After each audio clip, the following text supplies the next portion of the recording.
It's been crazy. Give me a couple moments before I get into this. But man, my online boxing groups on Facebook have been going crazy. In the last 24 hours, my YouTube has been going crazy.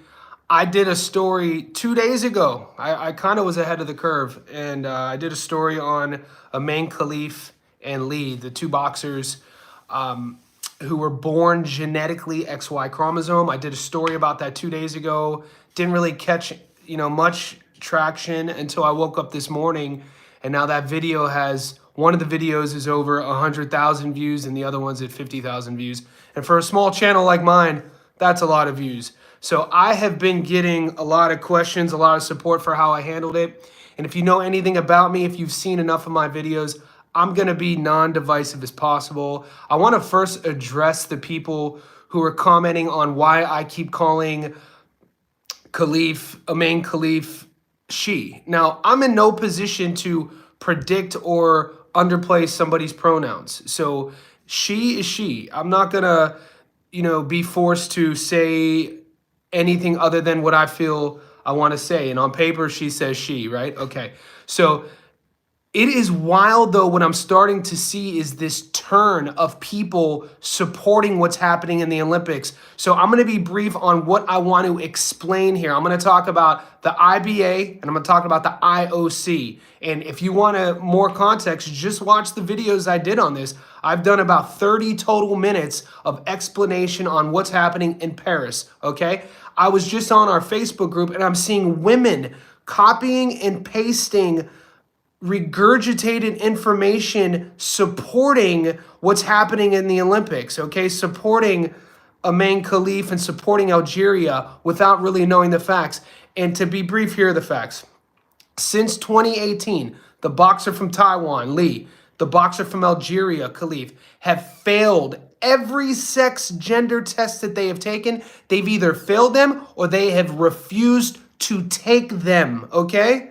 Now, this is a test which tracks genetic chromosomes. Basically, I don't care what you say you feel like. I don't care who you think you refer more to, whatever gender. I don't care what your passport says. Paris said that the passport is what they go on. So just so you guys know, whoever's defending any of this clownery, the IOC goes on what their passports say. Those are the checks and balances. That being said, if you don't feel there's fuckery going on, that's on you. That's not on me. Okay.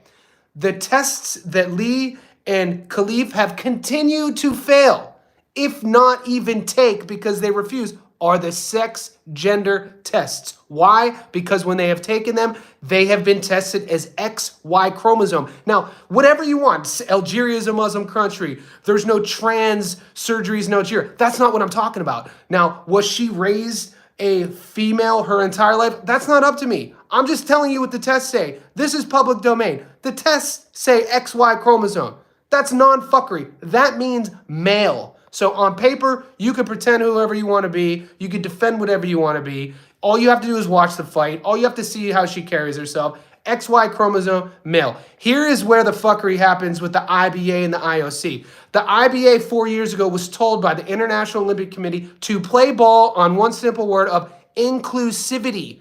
And the IBA at the time was in charge of the boxing sport in the Olympics, a combat sport, a sport where people die, our favorite sport. I say this time and time again. And kudos to the IBA. And the funny thing is, the mainstream media, when they refer to the IBA today, they're saying a Russian organization. Isn't that fitting for the West to say a Russian organization as if they're undermining what their testing is all about? So that being said, they tell the IOC, no, we're not abiding by your inclusivity policies with boxing. Why?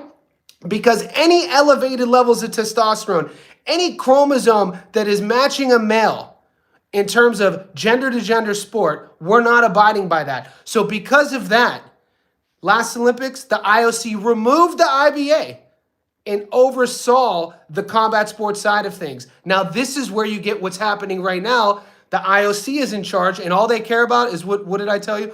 All the IOC cares about is what it says on your passport. So these are the facts. This isn't any fuckery. I'm not copy and pasting anything. All of this is public domain. You could look it up yourself. It's shocking to see women. This is, and take this however you want to take it. If I was a female, I would be taking this as a war against women because there are girls out there who train their entire life. Poor Carini from Italy trained her entire life. And even though, and I'm putting the goalpost as close as I can to Algeria. If you've watched my messaging, you'll know I'm not coming at it from a stage of hate. I'm coming at it from a stage of facts and a stage of honesty. Even if Khalif was born, or even if Khalif was raised female her entire life, that's fine. Nothing will ever change on paper. Her genetic chromosome is XY. And guys, let's say it together. XY is what? Male chromosome. I gotta run. Appreciate you.